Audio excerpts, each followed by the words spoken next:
very quickly and became very popular in Christianity, where David Platt makes this argument about how we've kind of accepted this materialistic, modern, Western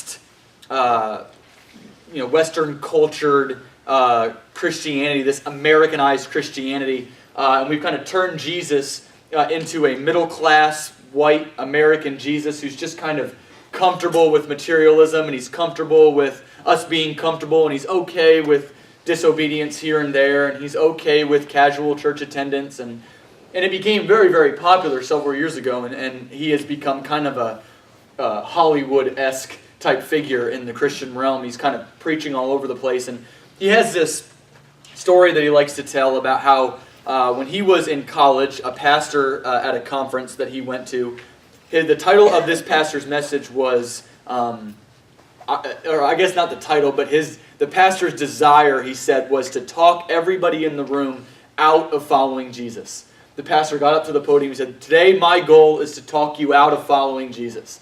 And he began preaching on radical obedience and radical surrender to a king, and not just an accepting of the fact that Jesus is Lord, but a surrendering to Him as Lord and following Him radically with your entire life. And David Platt recounts that in that moment, at the end of the sermon, after this guy spent 40 minutes trying to talk people out of following Jesus, that thousands gave their life to Christ that day. And so David Platt jokingly says that he has tried that as well. He's stood before crowds and has tried to talk them out of following Jesus in the same style and with the same sermon basically that this guy preached. And he jokingly says that he's far more successful at talking people out of following Jesus because nobody ever responds like that day when he was in college. And I have also, not in the same exact vein, but have tried something very similar to a group of students at a Fellowship of Christian Athletes rally in Hardesty, Oklahoma, where all the colleges in Oklahoma got together for a Fellowship of Christian Athletes rally. And my message that day was, I'm going to try to talk you out of following Jesus. I'm going to tell you why Christianity is not about warming a pew or attending Sunday school or throwing a 5 in the plate. That Christianity is far bigger than that, and that Jesus calls us into much bigger things than just accepting the truth that He is Lord. And so I was also not as successful as that one pastor, and you could hear crickets in the room. It wasn't a very popular message, but when you read through the Gospels, one thing you find is Jesus, every time He encounters somebody, He eventually, whether it's the first thing He says or it's at the end of their conversation, Jesus always leaves people with these two very simple words that carry so much weight. Follow me. In fact, in some circumstances, Jesus meets people, and the very first thing He says, and the only thing He says is, follow me. And the authors of the gospel seem to see the story as Jesus going up to somebody and going, follow me, and them just doing it. That's enough for them to go, okay, sell all their possessions, quit their job, leave behind their comfort and their homes to follow this itinerant rabbi who claimed to be the creator of all things and the king of the Jews, the king of the world. And so you got these times where Jesus just approaches people, and you'd think that He would have to give this huge explanation, this huge defense on why they should. You'd think that Jesus would have to give them an opportunity to weigh the pros and the cons or to count the cost, and rather Jesus just approaches and says, follow me. Leaving all kinds of questions, at least in my mind. Where am I following you? Wait, before I go there, who are you? Who are you? Follow you where? Are you going to provide for me? Are you going to give me what I need? Are you going to replace this livelihood that I'm making now? Are you going to supplement my income? Are you going to give me more than what I have now? Are you going to make it worth my time to uproot my family, to leave my job, to leave my home, to leave my town that I've grown up in my entire life? Are you going to make it worth it? I mean, I would have had dozens of questions for this man. Especially because, many of you know that the movies portray Jesus as a European blonde guy. But the Bible paints a different picture as to who Jesus was. The Bible tells us of Jesus' appearance that there was nothing about his appearance that would attract us to him. So it wasn't obvious to the general public or to the naked eye that this guy was the king of the world. This dude was homeless. This dude was ugly according to the worldly standards. And yet he claims that he's the king of the world and he commissions people to follow him. I'd had a couple questions first. But Jesus, giving no defense for who he is, doesn't have to defend himself to anybody or apologize for anything, just says, follow me. In other circumstances, he adds more sting to this line. He says things like, deny yourself, which, by the way, is a foreign idea to Americans. I said it and I'm not going to apologize. To deny yourself is not an American principle. The American model of life is promote yourself. Get as much as you can, as fast as you can, and step over as many people as you can to get what you feel you deserve and what you think that you're entitled to. Right. But Jesus says, deny yourself. Something that we have lost in our culture. Take up your cross. Look right at me. That doesn't mean wear a cross necklace. But that's what we've kind of adapted. The cross is kind of a faith symbol. Or we wear it as jewelry, and we tattoo it on our bodies, and we hang it in the walls of our churches, when in reality the cross is not a symbol of faith, but rather a symbol of torture. Where the Son of God climbed upon a wooden cross and was cursed under the wrath of God in our place and for our sins. Not a symbol of faith, but a symbol of torture. I mean, this would be like somebody today calling you to take up your electric chair or your noose and follow God. He says, take up your cross and follow me. This is not a compelling argument for a first century Jew. This isn't an exciting venture for them. When Jesus calls them to lay aside their jobs, lay aside their possessions, some lay aside your families. Calls a guy out of a funeral for his father. Guy's like, I'm in, Jesus. I'll follow you. Let me just bury my dead father. And Jesus says, let the dead bury their own dead. You come follow me. I mean, this is radical. This is not casual. And what I feel like in our culture, and I'll tell you that I'm guilty of this, and so I'm preaching just from experience, whatever little experience I have. So many of us have reduced Christianity to the acceptance of a fact. Can I just tell you that Jesus is Lord whether you accept that fact or not? Mm-hmm. That Jesus is Lord over the atheists, and He's Lord over the Mormons, and He's Lord over the Hindu, and He's Lord over the Buddhist. Whether you accept that fact or not, He is Lord and He is King. And one day, every knee will listen to me. Every knee will bow and every tongue will confess that He is Lord. Some will do so out of gratitude and praise, and some will do so out of sadness and shame. But either way, it will be proclaimed that Jesus is Lord. But we've kind of reduced Christianity to, I accept that. Well, whether you accept it or not, it's true. It doesn't negate the fact that it's true if you just don't accept it. Whether or not you accept the fact or not, you are sitting at Redemption Church right now. It is Sunday, October what, 17th? 18th? Whether you accept it or not, it's not 1940, even if you really want it to be. It's a fact. And so many Christians walk around and if they were to be asked, why do you call yourself a Christian? So many people would answer that question with something silly like, I was raised that way, or it works for me. And some might even answer that question with, well, it's because I've accepted Jesus as Lord. Well, good, because it's a fact. But so few of us have truly surrendered to a Lord, but rather we have accepted a historical fact that Jesus is God. Well, the story of the Gospels and the story of the church moving from the Gospels, the book of Acts, and continuing in the launch of the Christian church, paints a different picture than the modern, Western-cultured, Americanized church model, where being a Christian means you attend a church and give a little bit of money and pray once in a while and have a Christian bumper sticker and put religious/other as your Facebook status.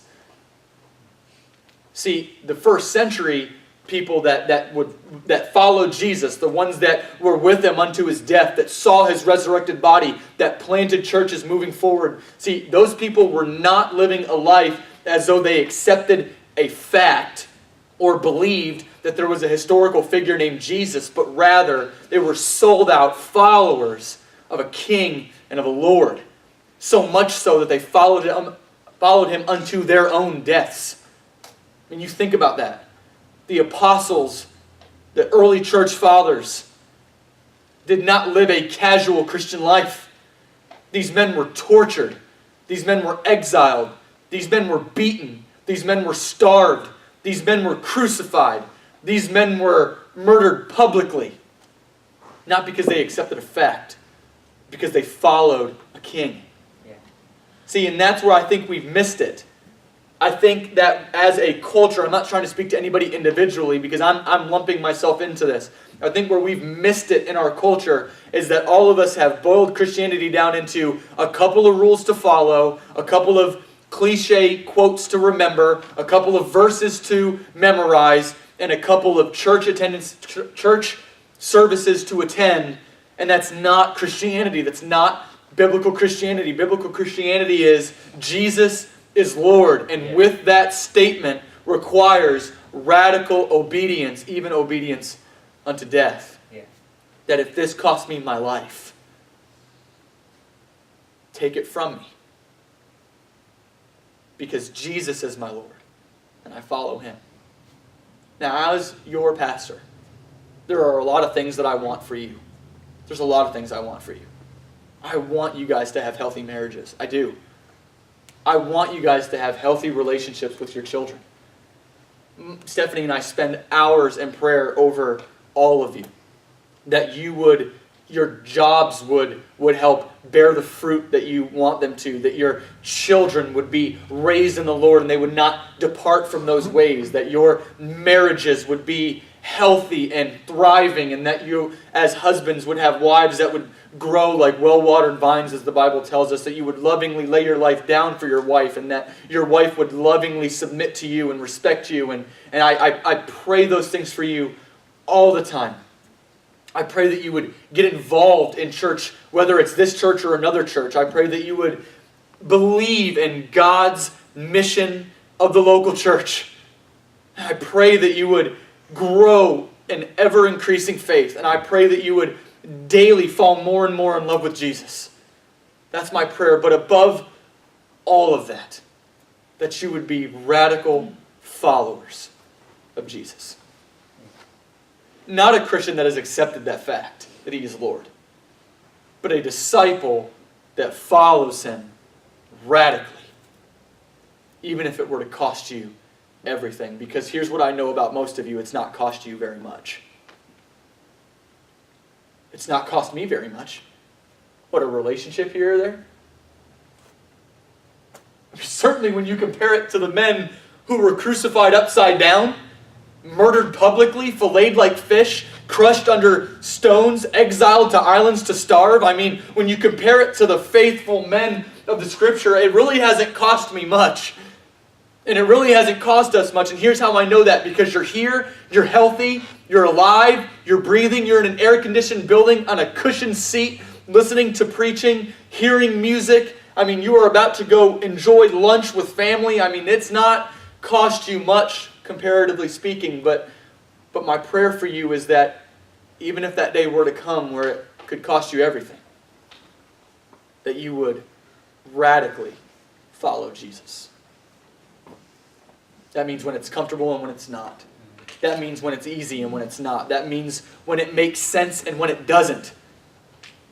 So often we base whether or not we follow someone's lead based on whether or not we can see them or if what they're doing makes sense. I mean, I know that's true in my life. I mean, and it's kind of doesn't really make any logical sense because I'm not a math guy, but I like things adding up. I like things logical. I like things that make sense. if you tell me to do something or follow you into something and it doesn't make sense to me, it's really hard for me to follow you. It's one of the reasons I respect my boss at Hernando Christian so much, because the things that he asks us to do make sense to me. So I've got no problem following his order and following his lead because the plan makes sense. This is what we want. This is where we're going. This is how we're going to get there. Well, okay, let's do it. But so often, people that want me to do something or ask me to follow them into something, if what they're doing doesn't make sense to me, then you can forget it. I'm not going to buy in. I'm not going to sell out for something that I don't see or can't explain or don't understand. So often in Christianity, the things that God calls us to will not make sense on paper. They won't. You can sit there with pros and cons lists and your notebook and your journal and your diary, and you can spend hours and weeks and days and years trying to figure out the mind of God, and so often you will be disappointed because His ways are above your ways and His thoughts are above your thoughts. And there's going to be days where it just will not make sense, and the call remains the same. Follow Jesus.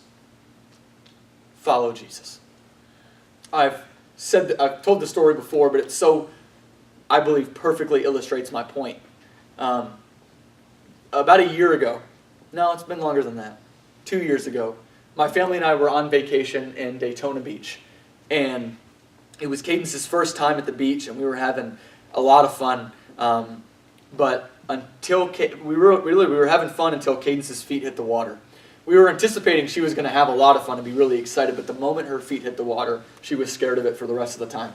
And so it was kind of a bummer because the whole point of the trip to the beach was we wanted to, as Mom, Dad, Aunt Jessica, Grandma, Grandpa, we wanted to experience Cadence's first time enjoying the beach, and we were kind of let down. And my plan from the get-go was not to go in the water. I'm not a beach guy. I don't like the beach. I'd rather be inside. The beach is just not for me, okay? Steph and I would not honeymoon to a beach. It's just not for me. So especially not the water. I've seen too many shark shows and too many movies where they get stranded and they can't, like one of my biggest fears is in the middle of the ocean and not being able to see land. It freaks me out. So no, I don't want to go fishing in the ocean. I don't want to go on your boat or on a cruise or to the beach. No thanks.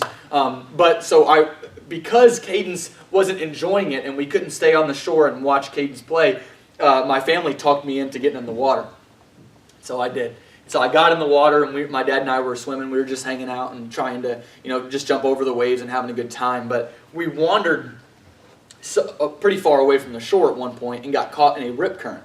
Now, not a beach guy, don't study these things, never even had any concept of a rip current. No clue. So we're stuck out there, and we decided to going towards the shore. So I start swimming. I'm just trying to get towards the shore. That makes sense. Just straight line, right? Shortest distance between two A and B is straight line. Here we go. About 10 minutes into it, I look up, and I'm not getting closer. Okay, well, just swim harder. Okay, just go harder. No, and I look up, and I'm farther from the shore. I'm going backwards. About 20, 25 minutes into it, I'm treading water. I have no idea why. I'm swimming correctly. I know how to swim, but I'm not getting any closer to where I want to be. My dad's out there with me. My dad's about 20 feet away from me, about how far he is now. And he said, I think we're in a rip current. That makes no sense to me. Whatever. Swim harder. So I took a deep breath, gathered all the strength I had in my body, and started swimming as hard as I possibly could against the rip current towards the shore. Because that's what made sense. Lo and behold, I look up, I'm even farther. And waves are coming over my head.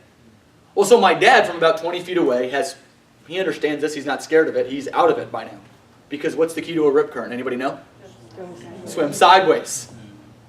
So I didn't know that. And if I want to go to the shore, why would I swim that way? That doesn't make any sense. I want to go there.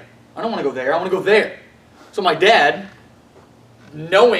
catching on by now that I have no idea what I'm doing, and I have no concept of a rip current, calls to me, swim sideways.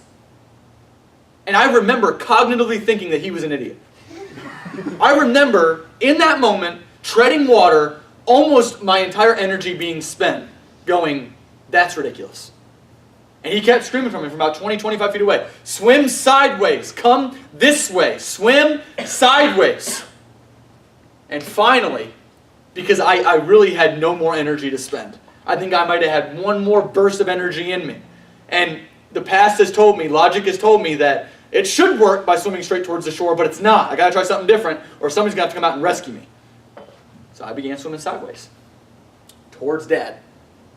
I swam about 20 feet to my left, and all of a sudden, as I began swimming towards shore, I began gaining ground.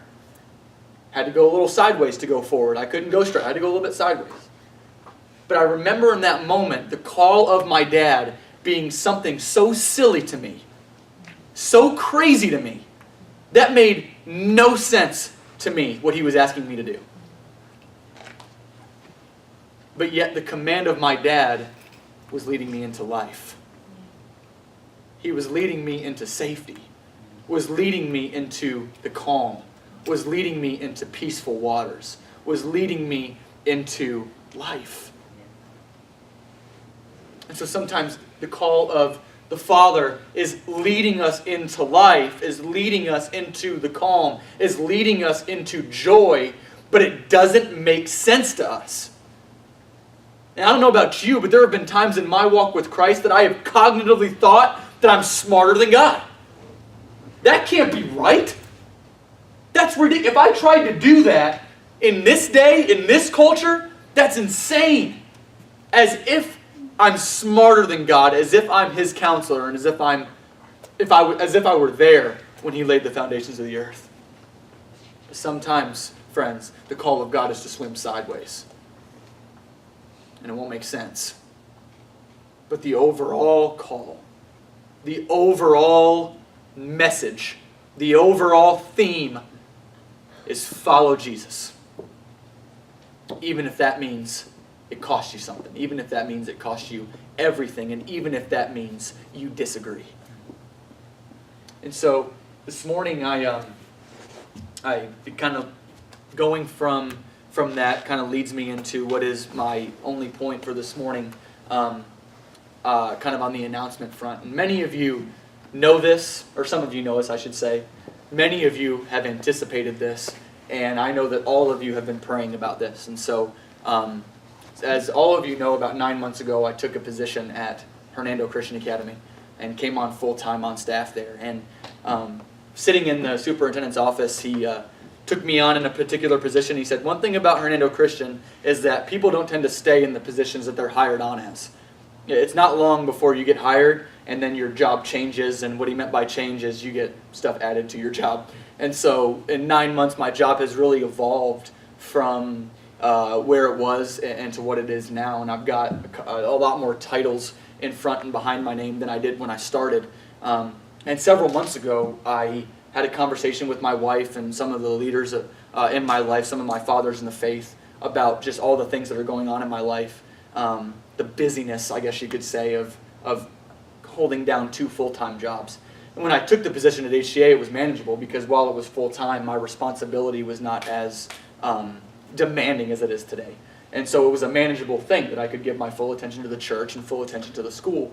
Well, as that has kind of evolved at Hernando Christian, my full-time job, time-wise, has become a full-time job, energy-wise, and mentally, physically, spiritually, and just in the demand of that job. And so, in prayer with some of my wise counsel, and with my wife, the decision was made a few months ago to start being in prayer about taking on one full-time job and stop giving half of myself to 2 ministries and kind of diving into one. So I've spent several months in prayer about how that was going to look moving forward, if I was going to step away from Hernando Christian to continue with Redemption full-time, or if I was going to step away from Redemption to continue with Hernando Christian full-time. And so when that process began, it began a lot of submitting myself to elders in my life, some of whom you guys know that have helped us as a church. Jason Stone, Trace Black, Jeff Moore, John Cuspert, John Prose, another man that that is in my life. And so it began this evaluation period for me. Basically, what am I called to? What am I better at? What am I more equipped for? And what does God want from me moving forward? And so I assumed, I guess you could say I just kind of put myself underneath leadership in my life for a while to kind of evaluate me. And basically the understanding that I've come to and what I believe God is calling me to is to step out of my role here at Redemption as the lead pastor. It is just not the appropriate season in my life. Not that I'm not a perfect man by any means, but in this season of my life, it's best that I no longer serve in this capacity, and that God is leading me from here to continue my full-time position at Hernando Christian, and it looks like in the future that it's going to evolve even more. And so I guess just based on the call of God overall, and then the affirmation from my friends, family, and loved ones, and the prayer that I know I'm receiving from all of you, I am no longer going to serve in the capacity that I have been serving in here, and my time here has come to a close.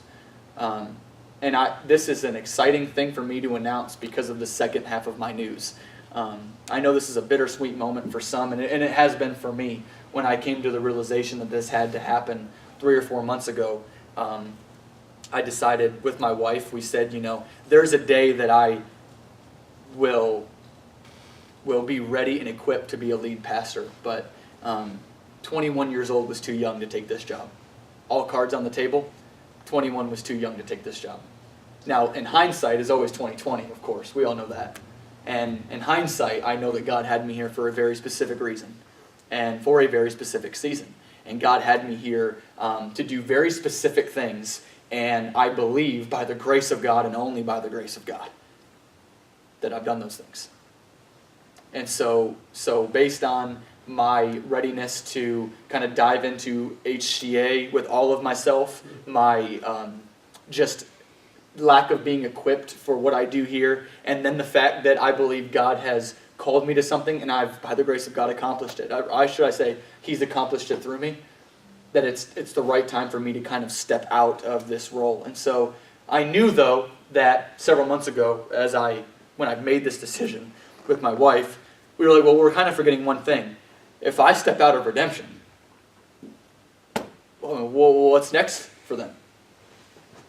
We do my family does the child care, does some financial stuff, does some of pretty much the events, the setup and the tear down, all the counseling. We do kind of everything there, not because we don't have help, but because it's just kind of been that way and we're kind of knee deep in it. And so what do? If we step out, what if the church kind of folds on itself? And so I began to be in prayer that God would raise up a man that would understand what God is doing here, be passionate about what God is doing here, and be ready to step into that role. And so kind of a passing of the baton, if you will, that I would step out of that role and another man would step in to that role and see the church from where it is in an awesome season that it's in and kind of build from where it is. Because here's what I'll tell you. The church is, let me say this. When I got here, this church was dead. There's no other way to say it. It wasn't dying or struggling. We were dead. Now, we had the appearance of life, but we were dead. We had no idea what to do or where to go. And a lot of mistakes along the way, a lot of heartache, a lot of sleepless nights, and a lot of prayer has led us to today, where what we have is a new name, a new identity, all new people, new bylaws, new policies, new everything. And so essentially what has happened is we've gone to a lot where there's been an old broken down building that was just not salvageable, and we've torn it down and mowed the grass and created a perfect empty lot to just kind of build. But here's something about me, guys, just so you know.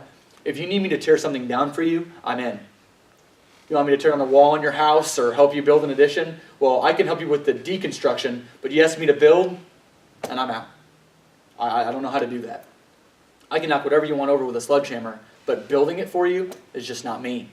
And so in that, I said, well, God, there needs to be a man that would come alongside that not only understands and is passionate about the church's vision and where we're going, but has the gifts and abilities and is just equipped to build like I'm not.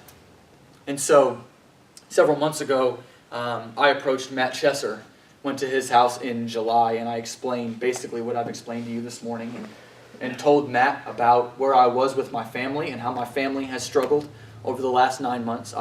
As transparent as I can be, my family has bared the brunt of this two-job thing. Stephanie has really endured a lot over the last couple months to the point where her health and her overall spiritual state was kind of suffering because of what was going on with me. And our marriage had some rough patches because of busyness and the lack of communication because of all the things I had to do.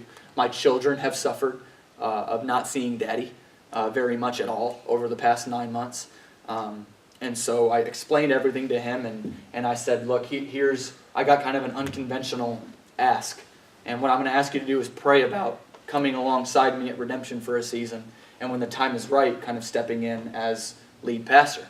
And he prayed about it for a short season and believed that God was calling him to do so. And I'll allow him to come up and explain in just a moment. But what Matt and I have been in prayer about, and what some of the leaders have been in discussion over, is an exciting thing, not a sad thing. Although, of course, it's bittersweet, I understand. It is for me.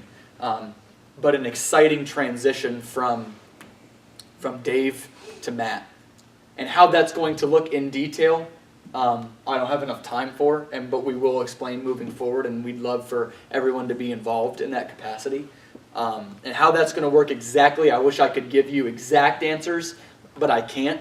But the bottom line is that while God was calling me away, God was calling Matt in. And I know that this is an unconventional way of handling things. Typically, pastors will give a 2-week notice. Churches will assemble a search committee, and they'll get 5 people, and they'll take 1,000 resumes, and they'll go through them and make a decision. And by that time, the health of the church can suffer because momentum is lost.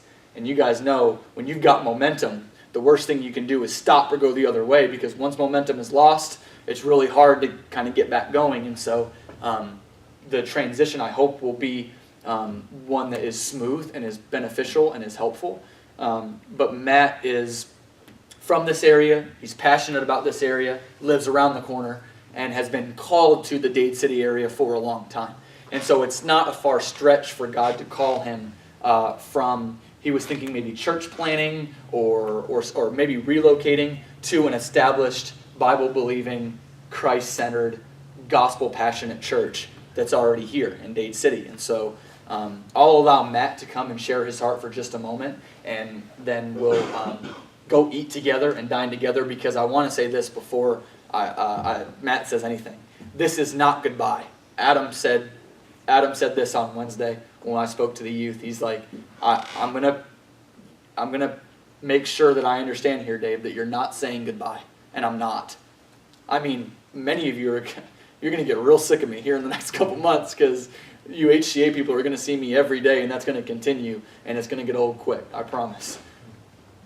And you people that live, that are here at Redemption, this is not goodbye for Stephanie and me. This is not peace out, see you on the other side. This is now that I'm freed up for people and freed up in my time, now we can do life together and be together as friends, and maybe even get rid of the stigma of he's my pastor and I'm his pupil, and kind of get into brother, sister in Christ, and hopefully enter into a more exciting and healthy season for our relationship. Speaking to you Dade City people. And you Redemption people, you HCA people, man, nothing changes for us, I hope, my prayer. And some of you that I've spoken with, I know you've been praying for me. I know you've been concerned for me, and I do appreciate that a lot. And so I'm excited to kind of be in Hernando Christian for a while here. I don't know what that's going to look like in the near future, but I do know that I teach some of you, so you can't escape me, and I'm going to be around you for a long time. And so that being said, I'm going to allow Matt to come up and speak just for a moment and share his heart. Go ahead, Matt. Thank you, Dave. For a lot of us, here. I've known Dave for about 2.5 years now.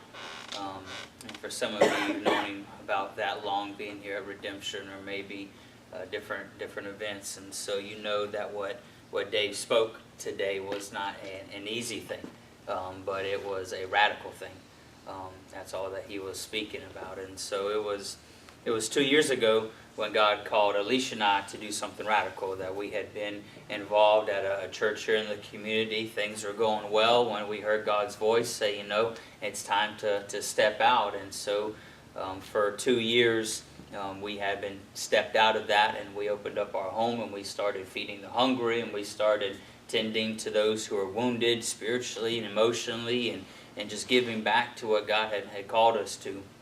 And so all along, while God's voice was drawing us in a place, then we didn't know that God would be drawing us to this place. And that a few months ago, we really felt that God weighing heavy on our heart, that something was changing. We began to have people pray for us and say, hey, we really feel that God is moving in a direction in your life. And all along, all we hear is follow me, but we didn't know where to go. And then all along, and Dave, he felt this pressure of follow me, I'll take care of it.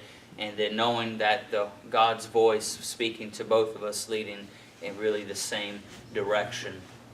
It was in our Sunday school class that Brother Todd has been leading with Ken Ham, and the other week we're listening to him talk about how they were building the Science Museum, the Creation Museum. And it said that it took what seemed like years to dig the foundation, that every time he would go out there, he would see this empty lot and all of these holes and all these things. And the moment that the foundation was laid, he said it seemed like it was the day after, then this whole time, this whole building was built and the structure was there. And so for 3 years, David became a servant of all in a capacity that which I could not fill in. And so he began to dig this foundation, and he began to move the rocks, and he began to pray and fast and see the foundation laid. And then this is the time where I step in to come alongside to say, it's almost like a tag team, like watching wrestling. I was a big wrestling fanatic as a kid, and that's how they did tag team matches. When one did all that he could do, they would tap out and the other one would come in. They were on the same team. It wasn't that one was better than the other, or one couldn't do it and one was greater, but they said together we can accomplish and we can tap him out and we can win this. And the same we believe here at Redemption. And so Alicia and I, we are a tag team with this as well, because it isn't just you get Matthew, but you get my wife Alicia. And then March 17th, you not only get Matt and Alicia, but you get our beautiful baby boy Moses. And so you get our family together. And so what God has done is radical. What God is doing is radical. And what God has yet to do is radical. But we're called to do that. We're called to experience that. And so before Dave comes back up, I know that there are a lot of questions, a lot of what happens now, where do we go, where are we, what if, and those questions will be addressed on Wednesday, and Dave will address that this Wednesday coming up, I believe the 21st, and during the nighttime we're all going to hopefully come back together. So if you, or maybe you have questions, or maybe you don't like me and you want to tell me, or maybe you love me and you want to tell me, or maybe you want to ask Dave some questions, or why now, why is this? Well, that's what Wednesday is going to be for. And so it's not really going to be like a quote-unquote business meeting, but we're going to come together to ask these questions, because even though Dave has heard God's voice, and I believe with all of my heart that my family has heard God's voice, we want you to hear God's voice. We want you to be a part of what God is doing here at Redemption, that we don't want this to be like the fold. Dave and I made this decision with the elders, and then we just kind of bypassed, but we want you to ask questions and you to come alongside Dave and pray for him in this next season, to say, I'm going to pray for you and your family, and then to come alongside Alicia and I to pray for us and especially for Redemption in this surrounding community. And so these are all good things. I mean, we are blessed to be here, and we are excited that God would call us to this new venture. And so we are here, we are available for comments, for critiques, remarks, whatever it may sound or feel like. We are open to what you would have to say and what God would want to do here at Redemption. And so, one last thing before I sit down. It was in the gospel that the writer was speaking and quoting Jesus, and Jesus came to say, I didn't come to be served, even though I'm a king, even though I deserve it, even though it's my right, I'm the creator, your creation. I didn't come to be served, but I came to serve. And he set this model of how we as Christ followers should be, that not to be served by everyone and everything in the government and communities and this, that, and the other, but to serve one another. And when I think of a servant, there are very few instances that I can think of someone greater than what Dave has done for Redemption, as being that example of a servant, that he was able to serve Redemption in a way that there literally could be no one else.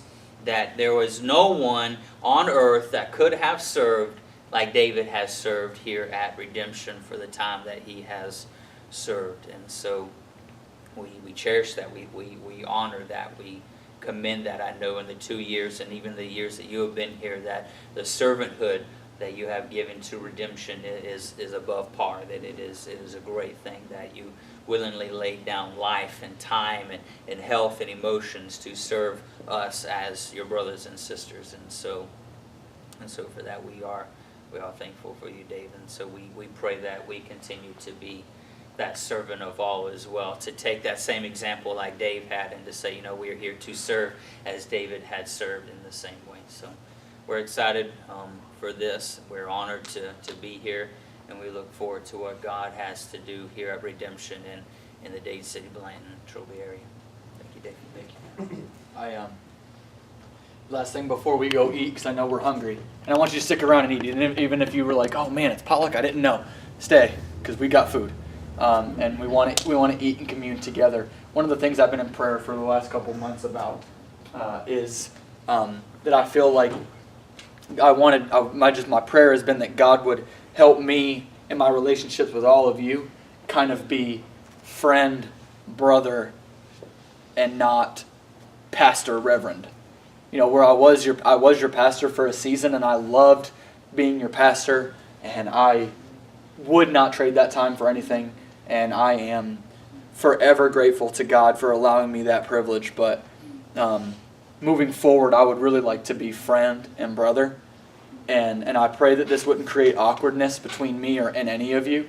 That it wouldn't be, well, I had this relationship with Dave where he was my pastor, but now that he's not, I don't know how to talk to him. I don't know what to say. I don't know how to approach him. I don't know if we can ever have the same. I hope that doesn't happen. I hope you know that being a pastor is what God called me to for a season, but what He has commanded me to for a lifetime is to follow Him. And so what I'm going to do moving forward is just be a disciple and be a friend, brother in Christ, co-laborer for the gospel, whatever that looks like in my next role. It looks like right now it's a Bible teacher and PE coach at HCA, but my plan there is not to be is not to get a statue of myself put out there in the physical education department, but it's to make disciples and equip the saints for the work of ministry. That's what I'm called to do. And so I'm going to be pastoring at HCA. It's just a little bit different. And so I do appreciate your prayers moving forward. And I would hope that this wouldn't create, and I know all of you well enough to know, I think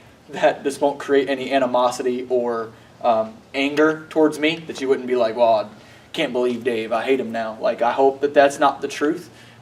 If it is, I pray that would change. If right now you're feeling that, I pray that would change. But first and foremost, I'd hope that you would just join me for some taco salad, because I heard that we got a army's worth of taco salad in the other room, which I'm excited about. So hopefully you'll just come have lunch with me, and we'll hang out, and then we'll go catch the Titans-Dolphins game, which I hear is going to be a good one. And then moving forward, I don't know, like I said, exactly, but I do know this, that Wednesday will be the next time that we reconvene to handle some of these things.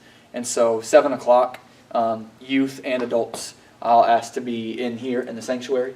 and Matt will kind of, Jesus is the centerpiece of what we do, but Matt and Alicia will kind of be the centerpiece of that evening to get to know them, to hear their heart, and then I'll be here, of course, and you guys all have my number, and you see me. I work with half of you, so you'll see me throughout the week to yell at me or curse at me or whatever you got to do, or hopefully to hug me and remind me that you're praying for me. So I will lead us in a word of prayer, and then we'll be dismissed. And if you'll join us in the fellowship hall, if there's an overflow